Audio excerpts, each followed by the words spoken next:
الحمد لله رب العالمين والعاقبة للمتقين والصلاة والسلام على سيد الأنبياء والمرسلين أما بعد فأعوذ بالله من الشيطان الرجيم بسم الله الرحمن الرحيم السلام علیکم ورحمۃ اللہ وبرکاتہ۔ ناظرین محترم، آج ہم حاضر ہوئے ہیں عید الفطر کی فضیلت اور احکام کے متعلق عرض کرنے کے لیے۔ ناظرین محترم، اللہ رب العالمین نے کلام کریم فرقان حمید کے اندر ارشاد فرمایا، بسم اللہ الرحمن الرحیم، اللہم ربنا انزل علینا مائدة من السماء تكون لنا عیدا لأولنا وآخرنا وآیة منك وارزقنا وأنت خیر الرازقین۔ یعنی اے میرے اللہ، اے ہمارے رب، ہم پر آسمان سے خوان نعمت نازل فرما، اس کے اترنے کا دن ہمارے لیے عید ہو جائے، ہمارے اگلوں کے لیے بھی اور ہمارے پچھلوں کے لیے بھی، اور وہ خوان تیری طرف سے نشانی ہو، اور ہمیں رزق عطا کر، اور تو سب سے بہتر رزق دینے والا ہے۔ ناظرین محترم، یہاں پر اس آیت کریمہ میں اللہ رب العالمین نے حضرت عیسیٰ علیہ السلام کی دعا کو نقل فرمایا ہے۔ قرآن کریم فرقان حمید کے اندر اللہ رب العالمین ارشاد فرماتا ہے، جو حضرت عیسیٰ علیہ السلام نے دعا فرمائی، اللہم ربنا انزل علینا مائدة من السماء، اے اللہ، اے ہمارے رب، نازل فرما ہم پر مائدة من السماء، آسمان سے خوان نعمت، تکون لنا عیدا لأولنا وآخرنا، جو ہو عید ہمارے اگلوں کے لیے بھی اور ہمارے پچھلوں کے لیے بھی۔ یہاں پر جو خوان نعمت حضرت عیسیٰ علیہ نبینا علیہ السلام پر اللہ رب العالمین نے نازل فرمایا، اس کے لیے حضرت عیسیٰ علیہ السلام دعا کرتے ہیں کہ وہ جب خوان نعمت جس دن اترے تو وہ دن ہمارے لیے اگلوں کے لیے بھی عید ہو اور ہمارے پچھلوں کے لیے بھی عید ہو۔ تو ناظرین محترم، عید عود سے مشتق ہے، جس کا معنی اور مطلب ہے کہ لوٹنا اور خوشی، جبکہ عید کا دن ہر سال لوٹ کے آ جاتا ہے اور مسلمانوں کے لیے خوشیاں لاتا ہے۔ اسی طرح ناظرین محترم، امام راغب اصفہانی عید کا مطلب بیان کرتے ہوئے رقم طراز ہیں کہ عید لغت کے اعتبار سے اس دن کو کہا جاتا ہے جو بار بار لوٹ کر آئے، اور اصطلاح شریعت میں عید الفطر اور عید الاضحیٰ کو عید کہا جاتا ہے، اور یہ دن شریعت مطہرہ میں خوشی منانے کے لیے مقرر کیا گیا ہے۔ ناظرین و سامعین عزیز محتشم، آج ہم انشاءاللہ تبارک و تعالی عید الفطر کے حوالے سے گفتگو کریں گے۔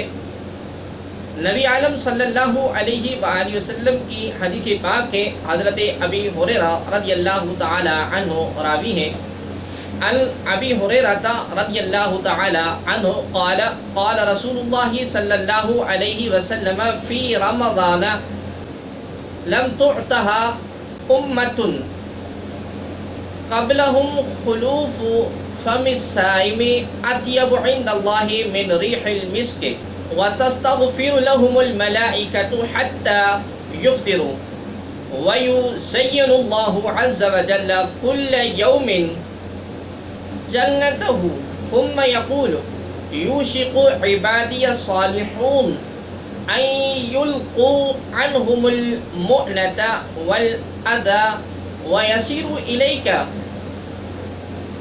ويصفد فيه مردة الشياطين فلا يخلصون إليه في غيره ويغفر لهم في آخر ليلة۔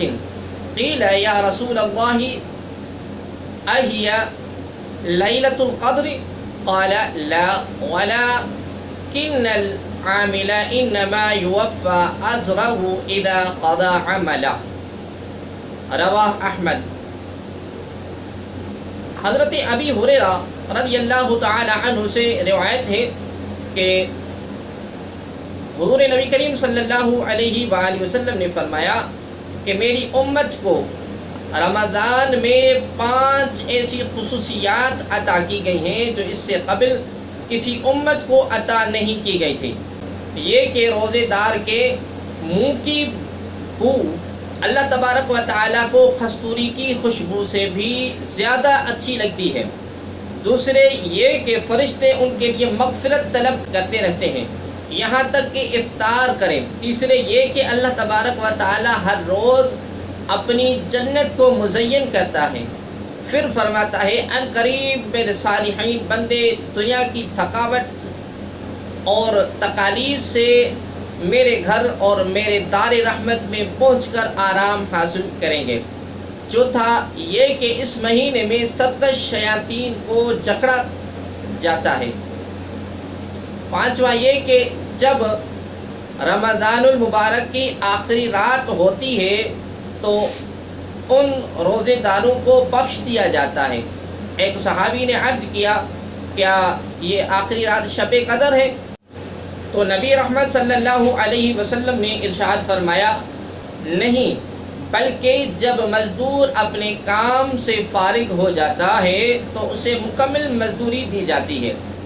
ایک اور حدیث پاک میں ہے ان انس بن مالک رضی اللہ تعالی عنہ قال قال رسول اللہ صلی اللہ علیہ وسلم اذا كان ليلة القدر نزل جبریل علیہ السلام في كبكبة من الملائكة يصلون على كل عبد قائم أو قاعد يذكر الله عز وجل فإذا كان يوم عيدهم يعني يوم فطرهم باها بهم ملائكته فقال يا ملائكتي ما جزاء أجير وفى عمله قالوا ربنا جزاؤه أن يوفى أجره قال ملائكتي عبيدي وإمائي قضوا فريدتي عليهم ثم خرجوا يحجون إلي بالدعاء وعزتي وجلالي وكرمي وعلوي وارتفاع مكاني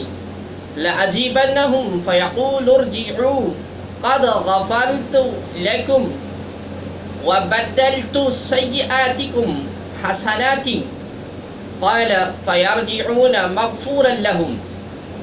حضرت انس بن مالک رضی اللہ تعالی عنہ سے روایت ہے کہ حضور نبی کریم صلی اللہ علیہ وسلم نے فرمایا جب شب قدر ہوتی ہے تو جبریل علیہ السلام فرشتوں کی جماعت میں اترتے ہیں اور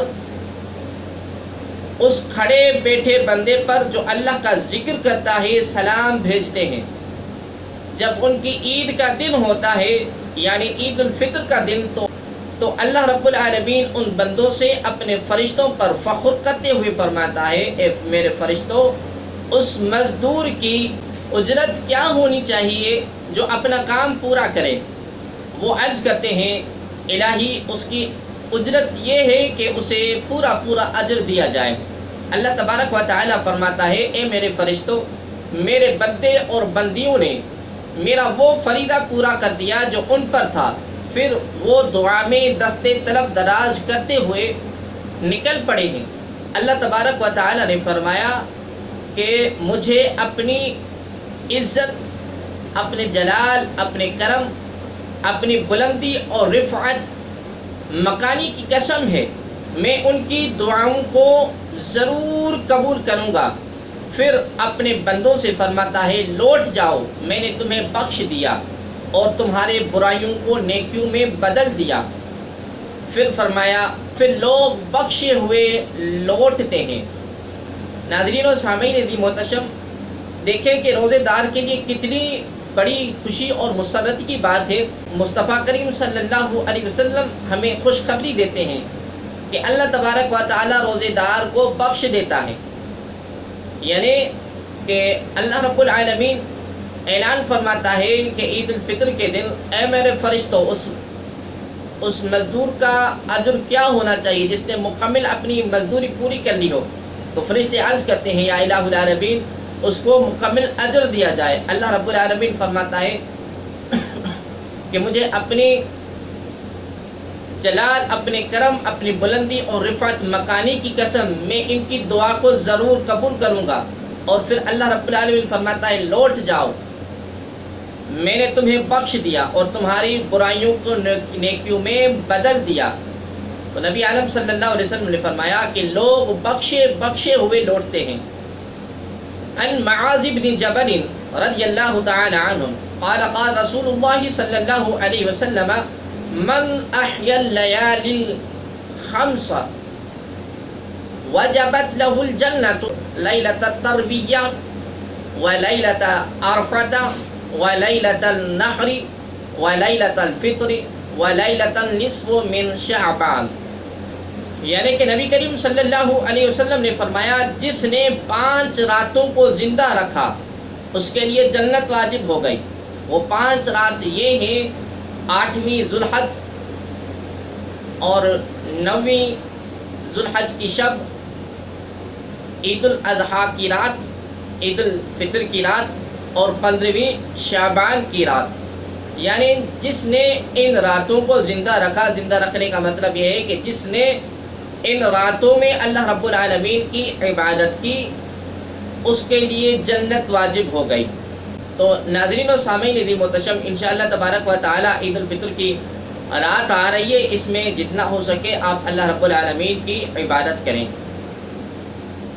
عن علی بن ابی طالب قال من السنة ان تخرج الى العبد ماشیا وان تاكل شيئا قبل ان تخرج۔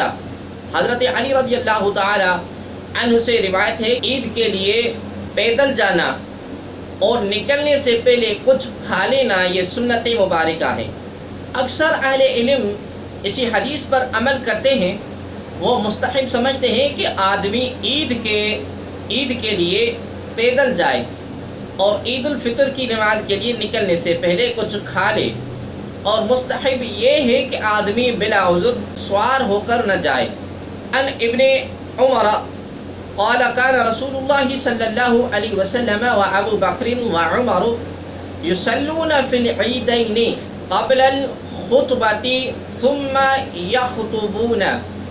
حضرت عبداللہ بن عمر رضی اللہ تعالی عنہ سے روایت ہے کہ رسول اعظم صلی اللہ علیہ وآلہ وسلم اور حضرت ابو بکر اور حضرت عمر رضی اللہ تعالی عنہما عیدین کی نماز خطبہ سے پہلے پڑھتے اور اس کے بعد خطبہ دیتے تھے۔ الحمدللہ رب العالمین، ہم بھی یہی عمل کرتے ہیں کہ پہلے عید کی نماز پڑھتے ہیں، اس کے بعد عید کا خطبہ دیا جاتا ہے۔ عن ابی ہریرہ رضی اللہ تعالی عنہ کان نبی صلی اللہ علیہ وسلم اذا خرج یوم العید فی طریق رجع فی غیرہ۔ حضرت ابی ہریرہ رضی اللہ تعالی عنہ سے روایت ہے نبی رحمت صلی اللہ علیہ وسلم عید کے دن ایک راستے سے نکلتے تو دوسرے راستے سے واپس آتے۔ عن عبداللہ بن بریدہ عن ابیہ کان النبی صلی اللہ علیہ وسلم لا یخرج یوم الفطر حتی یطعموا۔ نبی کریم صلی اللہ علیہ وسلم عید الفطر کے دن جب تک کھا نہ لیتے نکلتے نہیں تھے۔